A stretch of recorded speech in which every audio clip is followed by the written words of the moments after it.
It's that time once again. The latest update for the Commander format has just been published.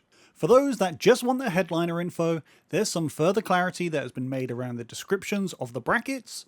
2 cards are being removed from the Game Changers list, 18 cards are being added, and the biggest announcement, 5 cards are being unbanned. If you want to read the full article about this announcement, the link will be in the description down below. Otherwise, let's jump into it.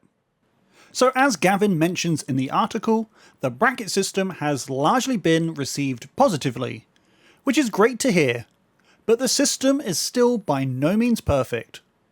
As far as the data goes, 87% of the players who tried brackets at MagicCon Chicago found that the bracket system was helpful in finding an appropriately powered match.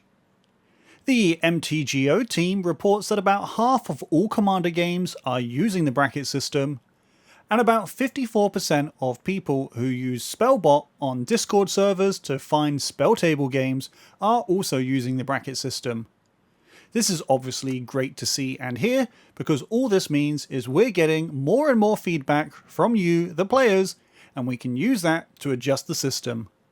Now, we've already taken a lot of feedback on board and created some new descriptions around the brackets.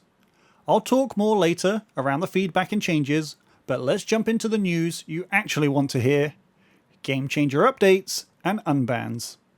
So there are 2 cards being removed from the Game Changers list: Trouble in Pairs and Trinisphere. Gavin goes on to explain that Trinisphere is only really a relevant card at high brackets and higher powered games, and has a much smaller impact at the lower brackets, as well as mentioning cards like Sphere of Resistance, Rule of Law, and Nether Void, which currently aren't on the Game Changers list. Trouble in Pairs is a card that Gavin mentions is probably the weakest card on the original Game Changers list, and has been removed due to the fact that it probably doesn't meet the Game Changers criteria. Something that fundamentally shapes or warps the game around it. Gavin notes that this card could be put back on the Game Changers list in the future, but for now, it's free. Moving on to the cards that have been put on the Game Changers list, of which there are 18, this is probably the majority of the cards that people mentioned were missing and were calling out for them to be added to the original list. Those include Teferi's Protection, Humility, Narset Parter of Veils, Intuition, Consecrated Sphinx, Necropotence, Orcish Bowmasters, Deflecting Swat, Gamble, Worldly Tutor, Seaborn Muse, Crop Rotation, Natural Order, Food Chain, Aura Shards, Notion Thief, Field of the Dead, and Mishra's Workshop. Now, I'm not going to cover the individual reasons why these cards were added to the Game Changers list. You can read the full article for that. But I think most of the reasons are pretty apparent. They're single-handedly powerful cards that have next to no building costs to put them into your decks. Now, there are probably more cards that can be added to this list, but I think this is a good step in the right direction. As far as, are there any more commanders going to be added to the Game Changers list? Now, this is something that we need more feedback on from the community. I think the current commanders that are on the Game Changers list are perfect examples of commanders that should be on the list. They can create horrible gameplay experiences, see Tergrid or Grand Arbiter, or they're on another level in terms of power, see Yuriko or Urza. If you are able to add 1 or 2 more commanders to the Game Changers list, let me know in the comments down below and your reasons why. Now let's talk unbans.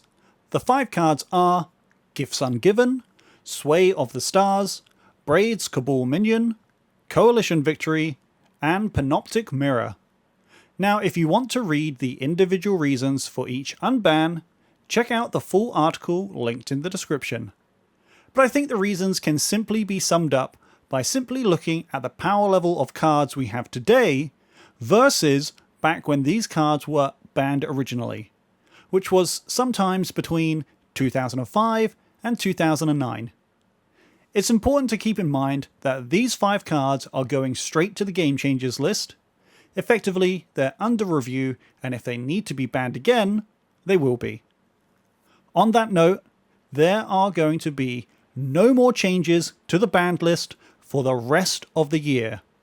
That's right, Unless we have another card like Nadu appear, there will be no more bans until at least January 2026.